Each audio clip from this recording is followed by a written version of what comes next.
कैसे कॉलेज में पढ़ने वाले लड़के ने अपनी फ्रेंड के साथ शादी ना हो पाने के कारण शादी नहीं की। सच्चा प्यार तो इसे ही कहते हैं कि आप दूसरे के लिए सब कुछ निछावर कर दो, परंतु उसके रास्ते का रोड़ा ना बनकर उसके दुख में जीवन जीने की वजह बनो। मुलाकातें। प्यार का मतलब ये नहीं होता कि आप आपस में प्यार करके यदि प्यार पूरा ना हो तो बदले की भावना रखो, बल्कि प्यार तो समर्पण मांगता है। मेरी कहानी भी आज प्यार में त्याग पर ही आधारित है। काव्या एक अमीर घराने में पैदा हुई थी। इसके उल्ट जय एक सामान्य परिवार से था। 12वीं के बाद ग्रेजुएशन करने के लिए दोनों ने एक ही कॉलेज में एडमिशन लिया। धीरे धीरे काव्या और जय में दोस्ती बढ़ने लगी। इकट्ठे पढ़ना, नोट्स बनाना, लाइब्रेरी में भी इकट्ठे जाना। फिर ये दोस्ती कब प्यार में बदल गई उन्हें भी नहीं पता चला। वे इकट्ठे कंटीन में जाते, इकट्ठे ही घूमते फिरते। कई बार वो माँ बाप से बहाना बनाकर इकट्ठे पिक्चर देखने भी चले जाते। दोनों का प्यार परवान चढ़ रहा था। जय एक साधारण परिवार से था। काव्या कई बार कहती, जय मेरे माता पिता का अच्छा बिजनेस है, यदि आपकी कोई अच्छी नौकरी ना लगी तो शायद मेरा हाथ आपके हाथ में नहीं होगा। मैं अपने माता पिता की सहमति से ही शादी करना चाहती हूँ। जय कहने लगा कि काव्या, मैंने तेरे साथ सच्चा प्यार किया है। सच्चा प्यार समर्पण मांगता है। प्यार का मतलब ये नहीं कि किसी को साथ बदले की भावना रखना। यदि आपके माता पिता इस रिश्ते को नहीं मानेंगे तो मैं उनको मनाऊंगा, पर आप पर आँच नहीं आने दूंगा। इसी तरह उनके प्यार की गाड़ी आगे बढ़ती रही। दोनों एक दूसरे के बिना एक पल भी नहीं रह सकते थे। अब उनका ग्रेजुएशन कंप्लीट हो गया।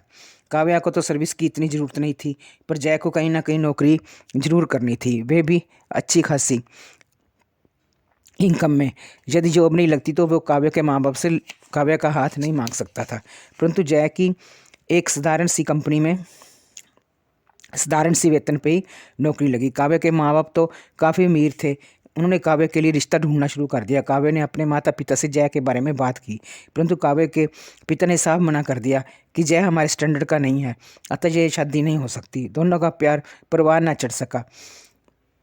काव्या के पिता अमीर तो थे ही, उन्होंने काव्या के लिए एक अच्छा लड़का ढूंढना शुरू कर दिया। उन्होंने अच्छा अमीर लड़का ढूंढ लिया और दान दहेज से देकर अपनी लड़की को विदा किया। लड़का तो अमीर ढूंढ लिया, पर उसके चाल चलन के बारे में नहीं पूछा। जब काव्या की शादी हुई तो उसका पति बहुत शराब पीता था। सारा दिन क्लब में लड़कियों के बीच में ही रहता था। यही उसकी दिनचर्या थी। काव्या की जिंदगी नर्क बनकर रह गई, पर वो कर भी क्या सकती थी। उसके पास एक सुंदर से लड़के ने जन्म ले लिया तो काव्या ने सोचा कि शायद अतुल अब अपनी सारी बुरी आदतों को छोड़ देगा, पर इसके उल्ट ही हुआ। वे अब काव्या पर हाथ भी उठाने लगा था। काव्या किस तरह अपनी ज़िंदगी को निकाल रही थी, उसके माता पिता भी इसी बीच इस दुनिया को छोड़कर चले गए थे। कविता के भाई भाभी ने भी काव्या को पूछना बंद कर दिया, क्योंकि जब तक माँ बाप होते हैं तभी लड़कियों का पीहर होता है।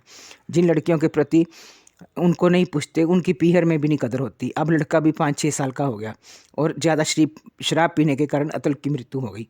काव्या अपना गुजारा ट्यूशन आदि से बड़ी मुश्किल से करने लगी। उधर जय काव्या की सारी खबर रखता था। जब उसको पता लगा कि मेरा प्यार मेरी काव्या दुखी हालत में है और वह ट्यूशन करके गुजारा कर रही है, उसकी स्थिति बड़ी ही नाजुक है और दयनीय है, तो उसने काव्या से मिलने की कोशिश की। वह काव्या से इस ढंग से मिलना चाहता था कि काव्या की ज़िंदगी उसके कारण ख़राब ना हो, क्योंकि परिस्थितियाँ बिगड़ने की बजाय सुधरें। अब जय भी बहुत अच्छी कंपनी में एक ऊंचे पद पर कार्यरत था। एक बार जय अपने दोस्त के बच्चे को ट्यूशन के बहाने काव्या के घर जाता है। फिर वे काव्या को विश्वास में लेकर कहता है कि अब मैं काफ़ी अच्छे पद पर लगा हुआ हूँ। मुझे पता लगा कि आपके पति इस दुनिया में नहीं रहे। आप अपने माँ बाप से बात करके मेरे बारे में बता सकते हैं। मैं अभी भी आपसे बहुत प्यार करता हूँ। जब हमारी शादी पैसे के कारण ना हो सकी, क्योंकि आपके पिता को लगता था कि मैं आपके बराबर नहीं और आपके काबिल नहीं, परंतु अब तो मेरी आमदनी भी काफ़ी अच्छी है।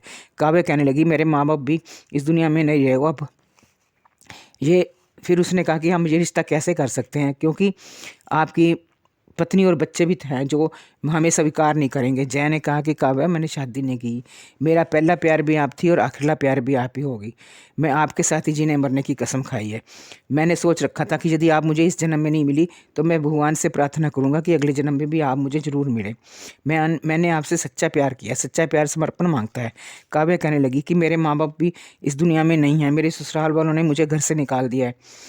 जय कहने लगा कि काव्या, क्या मेरा हाथ थामने को तैयार हो? काव्या ने हाँ कर दी। 1-2 मुलाकातों के बाद उन्होंने कोर्ट मैरिज कर ली। अब काव्या की ज़िंदगी फिर से खुशियों से भर गई। इसी को तो कहते हैं सच्चा प्यार। मेरे विचार आपको कैसे लगे?